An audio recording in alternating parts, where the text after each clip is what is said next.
Pipe Network presents.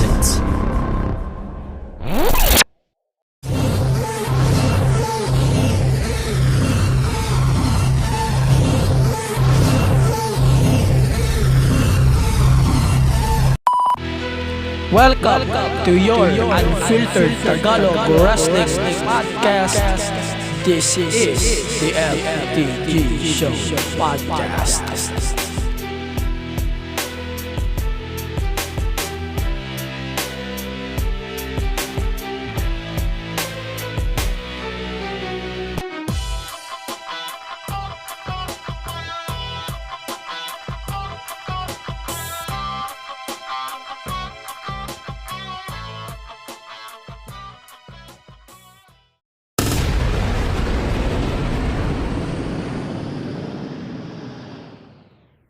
Hey, man here.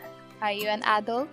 Okay, how about a growing adult? It's a kid or a kid at heart that is open to learning and change. If that's you, then check out Mabuhay Maxima on Spotify and other podcast platforms. See you there!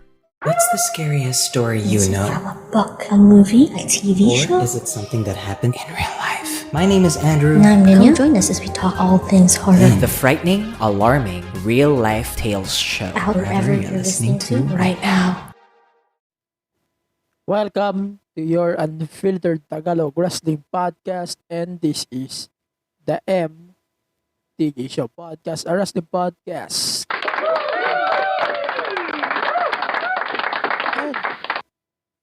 Ayan. Ito, before we start this podcast episode, I want to say thank you. Thank you very much for everyone who supported the podcast since day one. And the guys who, sino man yung mga sumipot last Friday on our live podcast. First time ko ginawa yung format na yun, pucha. Hindi ko alam kung paano mag-explain, hindi ko alam kung paano ako magko-commentary live. Kasi, hindi naman ako sanay sa ganong environment. Medyo naninibaguan pa ako. Pero I hope na magawa ulit natin siya by SummerSlam. SummerSlam weekend.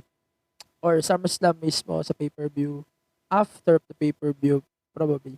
Ganun yung gagawin natin on the podcast in the future. Pero, syempre, paplansyahin muna natin lahat ng plano bago tayo gumawa ulit ng isang podcast live. Syempre, hindi naman madali. Di madali magganon eh. Di madali magawa noong gantong commentary format na live tapos on the spot talk. No, di siya easy para sa akin. Kaya I'm not going to do that again for now, I guess.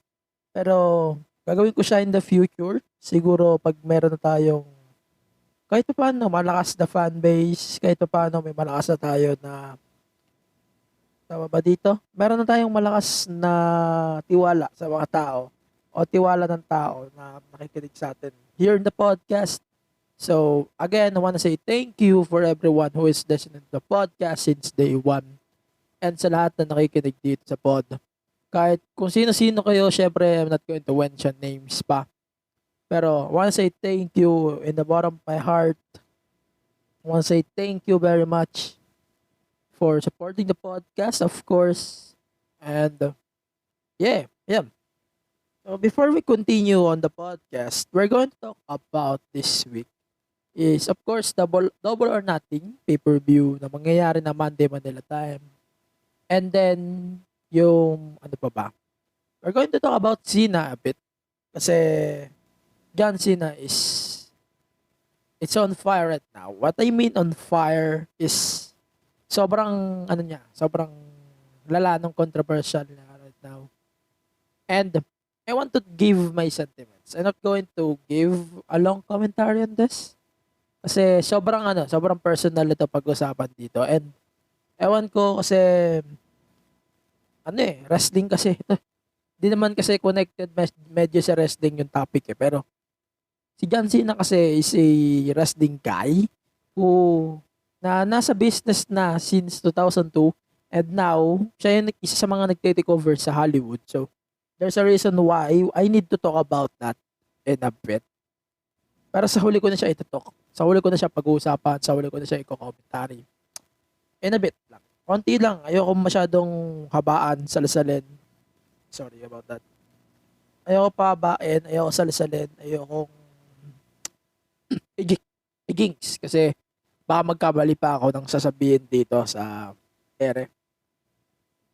Pero before we start this podcast episode, I wanna say thank you ulit sa inyo lahat sa walang sawa pag-support sa podcast, sa Pipe Network, sa pagtitiwala sa akin kay Carl Aquino of the Banyo Podcast, Reflushed, for joining me in that episode last Friday. And then, syempre sa mga nanalo nga pala nung ating giveaway, syempre, I'm not going doing posts pa kasi it's not my thing talaga. Hindi ko talaga ting yung pagpo-post sa social media ng mga giveaway winners kasi medyo hindi talaga siya sa forte ko. Wala sa forte ko. So I wanna say thank you and congratulations kay Mark Sarino. Sarino ba? Sarino. Basta yun. And kay John Patrick Reuso. Shoutout sa inyong dalawa parehas. Kahit medyo kung ano yung nangyari ng Friday, sana sa atin na lang yun.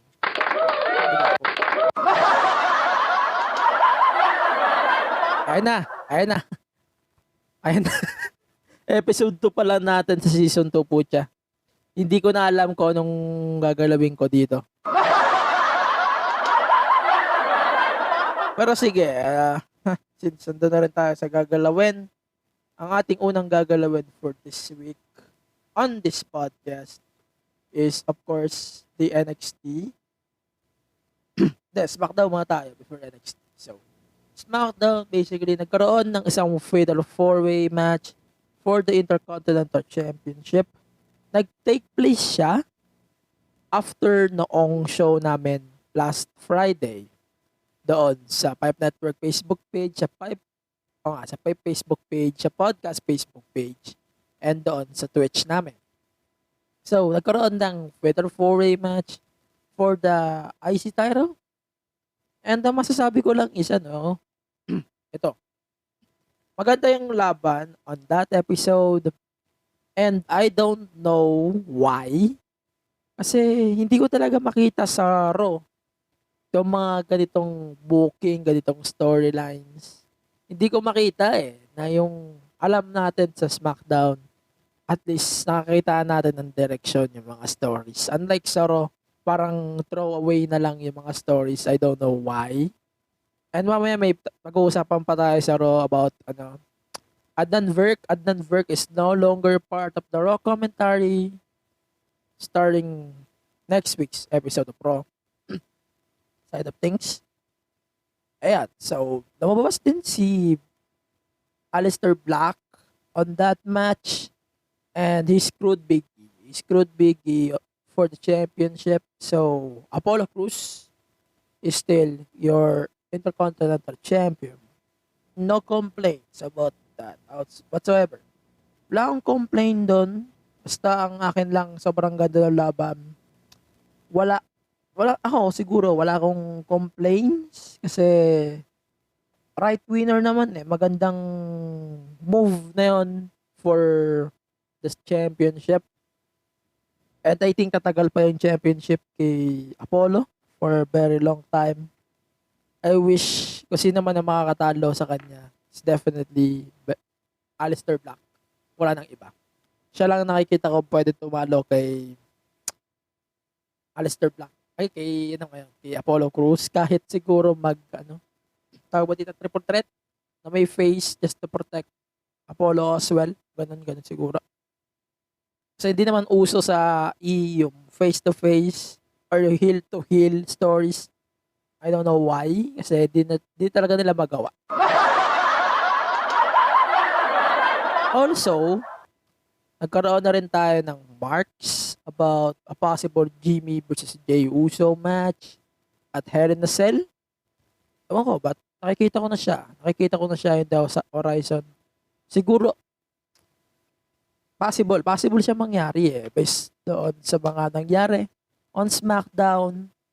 Nagpa-plant na sila ng seeds about that match. And on the upcoming SmackDown, magkakaroon nga ng tag team match between Street Profits and the Usos.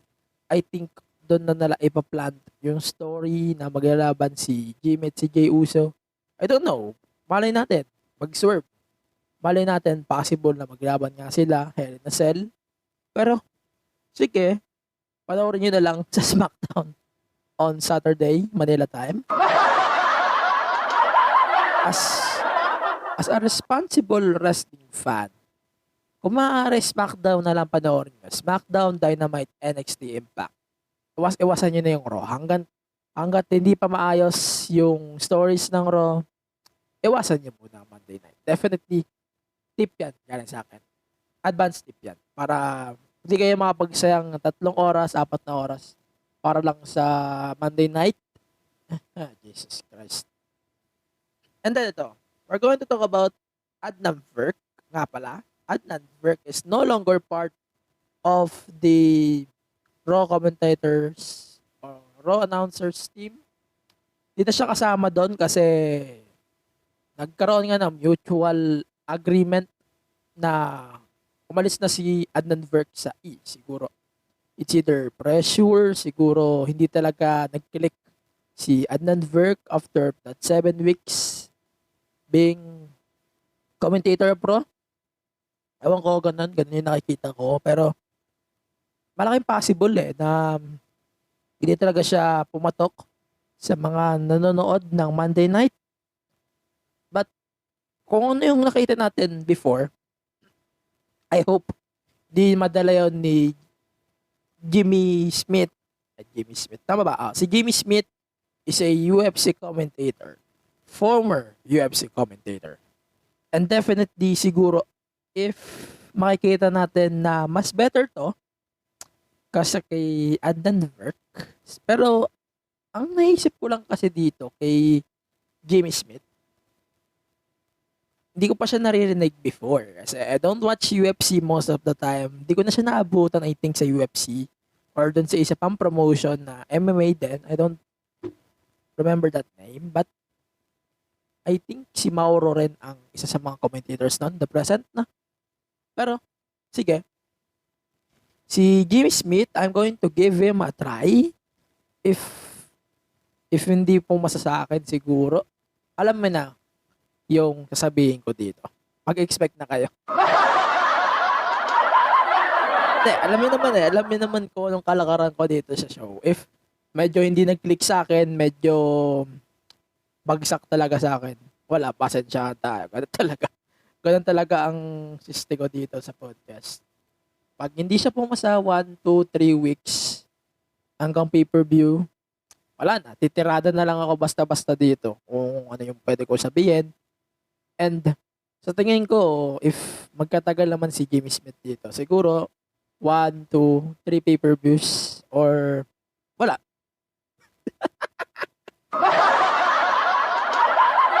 Pero ito lang sa akin. Ito lang sa akin. Sabihin ko nga sa inyo. Jimmy Smith, ano siya parang extension lang siya ni Adnan Virk. Kasi gusto pa din ni NXT, ay ni E, na magmukhang sports-oriented yung show. Yun ang nakikita natin dito. They want to convert Monday Night into a sports-oriented thing na gustong-gusto nila noong nandun si Adnan Virk o nung mga panahon na kinuha nga nila si Adnan Virk for the Raw commentary team. But sadly, di siya nag-click. Parang nadadala pa siya nila Corey Graves tsaka ni Byron Saxton. Parang nagagustuhan ko pa tuloy si Byron tuloy. dahil mas maayos siya tignan o mas maayos siya pakinggan. Para sa akin lang, kaysa kay Adnan Virk. Pero sabi ko nga nung una kay Adnan, nung una ko nag-commentary about Adnan Virk, I'm going to give him a try. So, kay Jimmy Smith, I'm going to give him a try pa din. Pero, one pay-per-view, Hell in a Cell, pag hindi talaga siya pumasa sa akin, wala magagawa. Alam niyo na, maasahan niyo dito. So, yun na. Tapos na tayo kay Adnan Virk. And then we're going to talk about shortly about Hell in a Cell. So meron na tayong isang match for Hell in a Cell pay-per-view, which is Rhea Ripley versus Charlotte Flair for the Raw Women's Championship. To be honest, hindi ako mag-expect na matatapos yun with a win ni Charlotte. Ayoko. Kasi madidismaya ako na malaki doon. Kasi Charlotte, her era is over, in my opinion. They need to put Rhea over kaysa kay Charlotte. Pero wala pa akong obligasyon para pag-usapan tong match na to. Pero for sure, it's gonna be a good match. And yeah, let's move on with our main discussion on this week. We're going to continue with our NXT thoughts kasi we have to give thoughts on things like yung kay Taya Valkyrie. Lagi ko na naalala si Taya Valkyrie, pucha. Si Frankie Monet. Sige, Frankie Monet na lang. So, ito nga. Si Frankie Monet, para sa akin, wala namang bago sa gimmick ni Frankie Monet dito eh. Parang siya yung pa rin eh, si Taya Valkyrie pa rin to.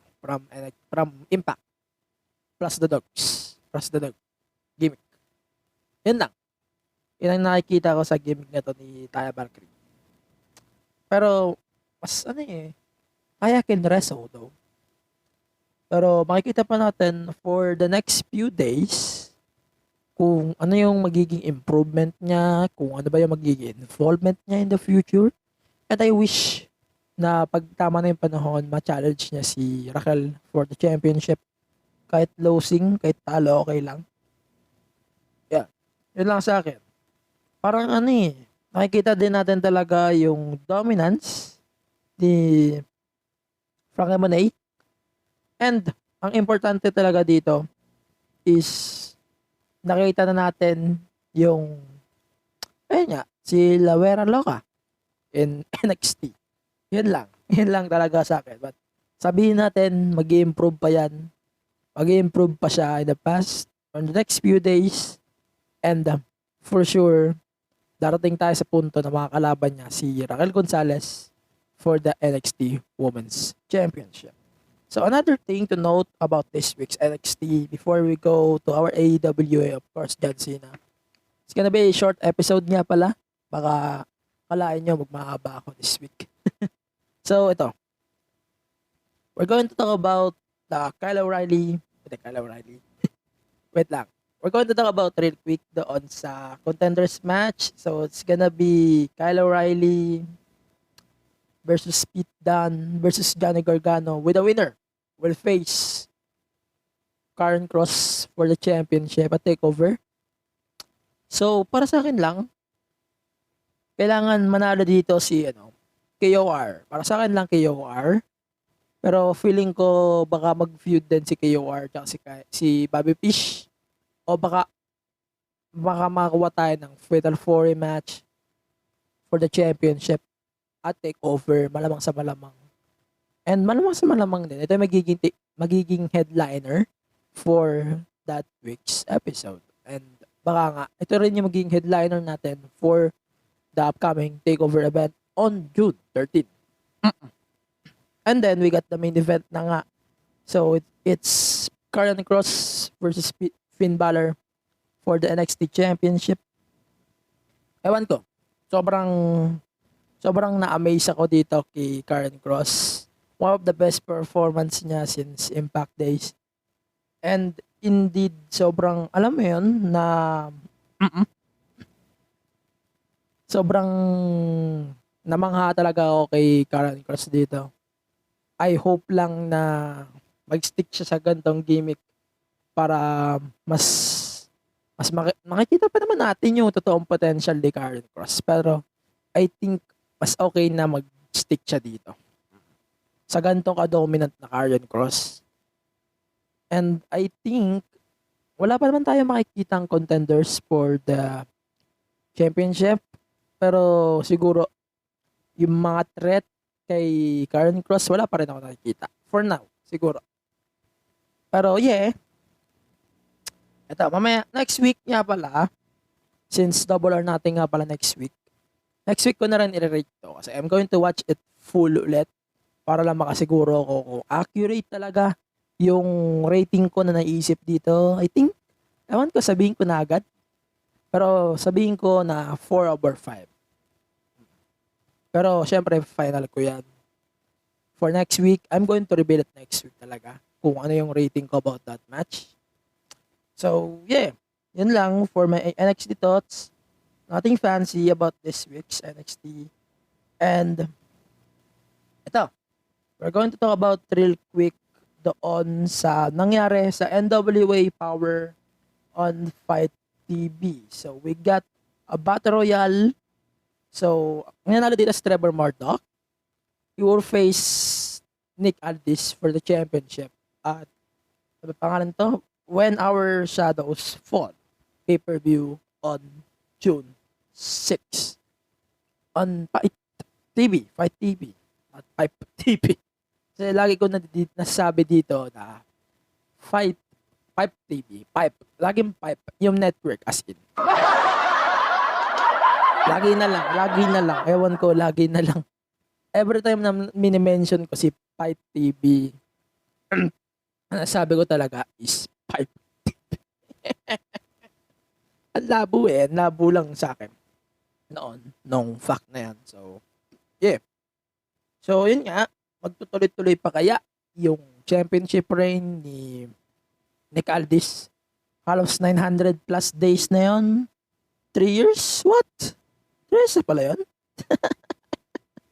Pero sige, let's move on with our next story. Bago tayo magtungo sa ating predictions nga for Double or Nothing. Maikli na lang to. So, we're going to talk about John Cena real quick. Si Cena, siya ay nasa kontrobersya na kung saan binabati ko siya obviously ng tao, mga fans, wrestling fans, Chinese fans, or sino man. Kasi doon sa isang remark niya during the promotions of Fast and Furious 9. So, the context here is, ayun nga, may interview siya sa isang Taiwanese broadcast network na habang nagpo-promote siya ng kanyang film, which is the Fast and Furious 9. Ayan, ito yung statement niya dito. So, the Taiwan is the first country that can watch Fast 9. And, for the record kasi, Taiwan is parang, I'm not going to say na separate. I don't know. Hindi ko sure eh. Correct me if I'm wrong. Pero, ang pagkakaalam ko dito, Taiwan is a separate country. Hindi siya connected sa China. Yun din ang, ewan ko, napag-aralan ko ba o naiisip ko pag nasabi yung China or Taiwan, separate. Pero sige, I'm going to give my thoughts on that. Dahil sa nasabing interview, si John Cena ay nag-offer ng apology sa Weibo. That's a platform ng China, parang Twitter. Ayun nga, nagsalita siya ng Mandarin and then nag-translate ito ng video na to. Thanks doon sa nag-translate na isang Chinese. Ayan, ito yung sinabi ni Cena dito. So, he made a mistake. Kasi he did a lot of interviews and parang sabi niya na incident. And then, nag-sorry siya doon sa mistake niya. I must say now, it's a very, very, very, very, very important that I love and respect even more China and the Chinese people. Yan. Yun ang sinabi dito ni Cena. And, ayun, maraming nga nag-response dun sa Weibo post na yun. Siyempre, marami talaga nagalit. Marami ding disrespect, especially Chinese fans and the Chinese people. Pero, marami din nagsasabi ng na ito hindi ko sinabi to, alinawin ko sa inyo na Taiwan is a part of China and Chinese. Otherwise, we will not accept the apology. Daming ano eh, daming sinasabi ng ibang fans. Pero I'm going to conclude this, guys. Kasi I'm not going to do a long commentary on this. Kasi baka magkamali pa ako ng sinasabi, i-judge pa ako. Pero ito lang sasabihin ko.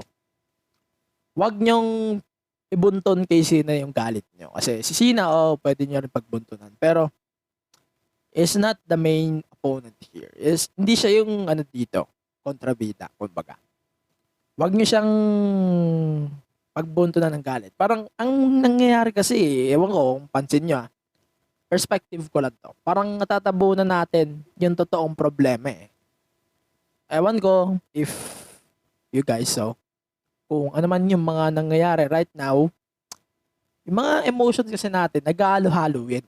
Kasi may problema tayo sa natin, Philippines alone, and then may problema pa tayo outside, syempre, that's a different story alone.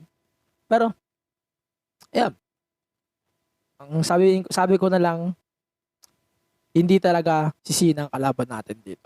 Huwag yung iba to kay Sina, lahat ng hate nyo. I'm not saying this as a wrestling fan or everything. I'm saying this as a human being. Don't throw the hate on Cena. Don't throw the hate on him. Kasi, ayan. Nangyari na rin to before kay Chewie, twice. At sa iba pang personalidad, sa NBA ata may nangyari din, no? Mistaken. Pero, wala eh. Cena is a victim after all. If not mistaken, Cena is a victim after all. Well, I'm done with this. I'm not going to give any commentary after that. I'm done with this. No more China commentary about Cena. Let's move on. We're going to talk about Double or Nothing pay-per-view right now. So before we continue, syempre, I want to invite you guys to visit our Pipe Marketplace. So you can buy food or everything as long as you can. And syempre, you can start a business kahit nasa bahay lang kayo by Pipe Marketplace. So visit pipenetwork.co/marketplace and use my code TMTGSP and you can start your business right away by using Pipe Marketplace. So yeah, that's Pipe Marketplace. So ito na lang, before we conclude on our this week's episode, kasi sobrang ikli lang ito, I told you guys, babawi tayo next week. And I want to talk about Double or Nothing, and of course, Roman Reigns, the biggest accomplishments of Roman Reigns, I think. Mamaya, pag-uusapan natin yung top questions natin, and then yung superstar of the week natin, of course, yung staples natin here in the show. So, let's start our Double or Nothing predictions. Number 1 is a Kenny Omega versus Orange Cassidy versus Pac in a three-way match for the AEW Championship. I don't think a Pac or Orange Cassidy will win the match.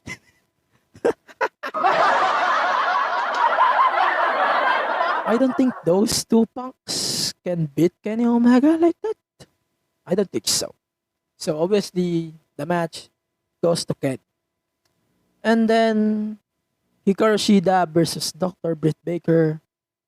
And then, for the AEW Women's Championship. I think it's time for Britt to win the championship. Napapansin ko rin kasi na medyo nag-i-stale na rin yung run ni Shida. Pandemic plus yung huli niyang title defense. Medyo it's not good for me. Medyo nag-i-stale na talaga siya. And I hope na magkaroon ng title change.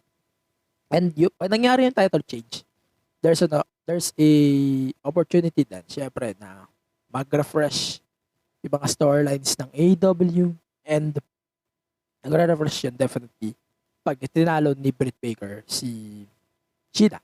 Yan. And then, we got Cody Rhodes versus Anthony Ogogo in a singles match. So I think Ogogo will win. I wish Ogogo will win the match. Pero ewan ko, may gut feeling din ako na baka manalo si Cody kasi he want to settle things with the team with QT Marshall. Pero ewan, for formality I think si Ogogo mananalo dito. And then ito, so we got a casino battle royale for the AEW Championship shot. I think it's either Christian Cage or si TBA. Wala pa tayong possibilities. Kung sino yung si TBA. Pero naisip ko si Daniel Bryan, Sami Callihan, Ken, as well. Pwede rin. I think itong si TBA, ito yung Joker. Ito yung tinatawag nilang Joker sa Casino Battle Royale. Pero minsan kasi yung Joker, hindi nang nanalo ng Battle Royale eh. Hindi nang napapansin ko lately. And sana, to yung naisip ko. Pero I think it's either Cage or si TBA. Yung talaga nakikita ko. And then we got as well a Hangman Page versus Brian Cage. I think if ano ba tawag dito? If they're going to push Adam Page, definitely Adam Page yung nakikita ko mananalo dito. But if ang naisip ko dito is ipupush din nila si Brian Cage tapos i-save nila si Adam Page for later date, I think si Brian Cage talaga ang kailangan nila i-push dito for a future shot. It's either future shot for Cody.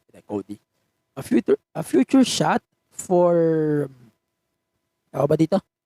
Kay Rusev o kay Miro o kay Kenny Omega for the championship.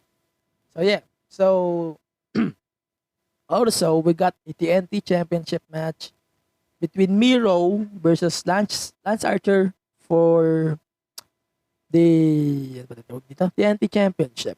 I think Miro, I gusto ko man manalo si Lance Archer kasi sobrang tagal na rin na sa Dynamite.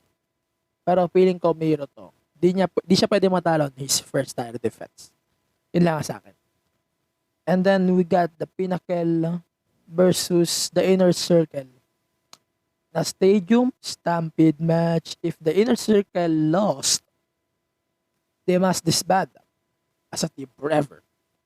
Si Chris Jericho, sa pagkakaalala ko, meron nata silang tour with Fuzzy. Yun din ang nababasa ko before. Medyo napapaisip ako na baka manalo din dito ang Pinnacle. Pero pwede ko na siguro ilagay yung bet ko dito sa Inner Circle. And we'll see kung ano yung mga possible mangyari before the Dynamite show on Saturday. And of course, sa mismo, Double or Nothing. And finally, may dalawang pa. So, that's Sting and Darby Allin versus Scorpio Sky and Ethan Page. Hindi to cinematic Let's clarify. Hindi to cinematic match. This thing is not a cinematic match. This is Sting's first match in less than 5, 6, 7 years. Tama ba? And, I don't know. Anything is possible. Pero nakikita ko gusto ko manalo sila Page dito. Pero ewan ko, na-feel ko, may gut feeling ako na baka manalo dito sila Sting kasi ewan ko, may binibuild sila kay Darby. Ganun. And then finally, we got the Young Bucks versus Jon Moxley and Eddie Kingston for the tag team titles. I think meron akong gut feeling na mananalo dito Young Bucks. May gut feeling din ako na mananalo dito sila Mox tsaka si Kingston. Pero kahit sino naman manalo sa kanya, well good. I'm good at it. Yun lang nga sa akin. As long as they can give us a better match and sana hindi mapunta sa spot fest ng match na to. Same as doon sa main event nila na ni-endorsed Kenny Omega, Pac, and Orange Cassidy. Sana hindi ano yun, spot fest yun po siya. Kasi alam niyo na pag nagkakaroon ng spot fest sa AEW, pumapangit yung match. Ewan ko ba't ganun. And yan, basically that's it for our AEW Dynamite predictions. Or the Burn Nothing predictions. And we're going to discuss something, siyempre, yung ating simple lang yung wrestler of the week, the woman of the week, and syempre yung ating staple na match of the week, the wrestler of the week, and the woman of the week. So let's start with our superstar of the week, of course. Medyo obvious na sa akin na si Bronson Reed yung ating wrestler of the week dahil nun sa panalo niya on last week's NXT, sobrang laki kasi ng impact sa akin nun. And I wish hindi siya maikling run lang. Pwede ko rin i-mention siguro dito si Aleister Black. Sobrang solid nung run dito na Aleister Black. Noon sa SmackDown, plus his interference during the Fatal 4 match for the championship. And then, also Moose. Sobrang ganda ng promo niya sa Impact. Hindi lang talaga na-appreciate at tao yung talent niya. I don't know why. And then, the woman of the week is Serena Deeb from Dynamite / NWA. Ewan ko, pero nagagandaan ako sa laban niya last week versus Red Velvet, not the K-pop group. Pero sobrang ganda kasi nung laban niya on that episode. Ewan ko, nagpapakita na siya ng signs of heel turn. Pero sobrang impressed talaga ako kay Serena Deeb dito po siya. I wish na nadedefend din sa NWA yung championship. Baka naman, depend yun na sa NWA. Hindi ko na talaga nakikita sa NWA yung championship ito. I don't know why. Or di lang ako nanonood ng NWA ngayon.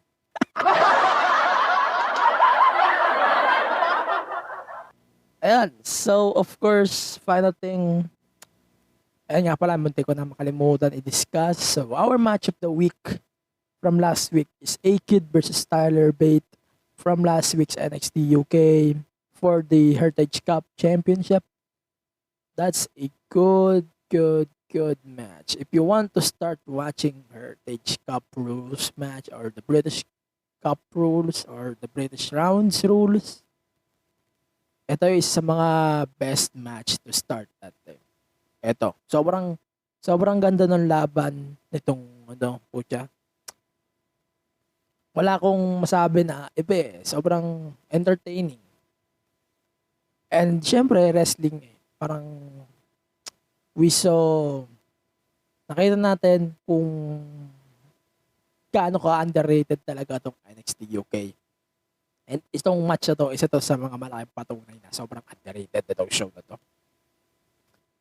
And, well, that's it. That's it. So, final thing before we move on to our extra, we're going to talk about this thing real quick. So, tingin nyo, ano ba yung best moment ni Roman Reigns yung best moment niya ever?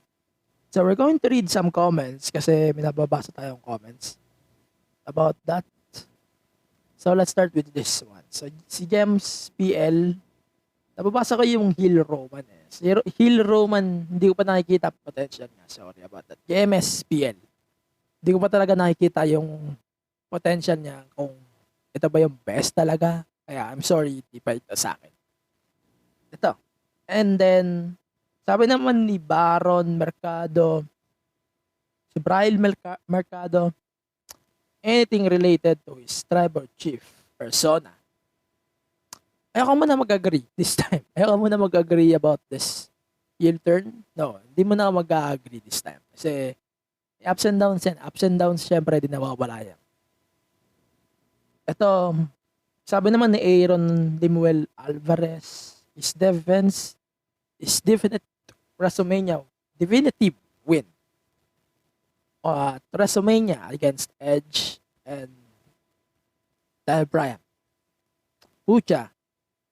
Ito pa lang, dito pa lang sa match na to, pucha.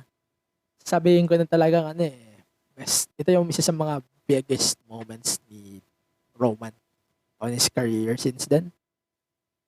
And then, sabi naman ni Kevin Jimenez, Roman Reigns on his 2015 Royal Rumble win with The Rock. Sorry, man. Sobrang lame nito. Sobrang lame nito. On ko, that's my sense. Medyo nalilayman ako dito. Ayan, sabi naman ni, sino ba to? Stop. Not going to mention his name. Di ko kasi ma-mention. Him losing the Universal Championship, but it's not happening yet. Sometime in the future, maybe. Well, good. Sabi naman ni Alex dito, WrestleMania 31. Hindi yun ang best. Pasensya na. Hindi ko nakikita ang best yan. Ayan, sabi naman ni Dante Kasuga, Royal Rumble 2015. Kagaya ng sabi ko kay Kevin, sorry, hindi yun ang best para sa akin. Ayan, Kid Jomer, teaming up with the Deadman at Extreme Rules 2019. Last year. Sorry. But last year. Last 2019. Yeah. Sobrang solid din nun. Sobrang underrated. So, sabi naman ni Carlo, Spear, yung kay Big Show dun sa table, Extreme Rules 2015. That's definitely a good shit moment kay Roman. Sobrang ganda rin nun. And sabi naman ni Hanson Cow, Sheamus versus Roman Reigns for the World Heavyweight Championship, a title versus career match. Di pa career match pala to, putya. Di ko alam. Akala ko ano lang to, title match lang. Seryoso, akala ko talaga ano lang yan. Yung saro, akala ko talaga title match lang yan. Hindi career. Walang career. Akala ko may career. Akala ko walang career. Akala ko title match lang. So, ayan. Yun lang. Ilang comments lang yon for our top question.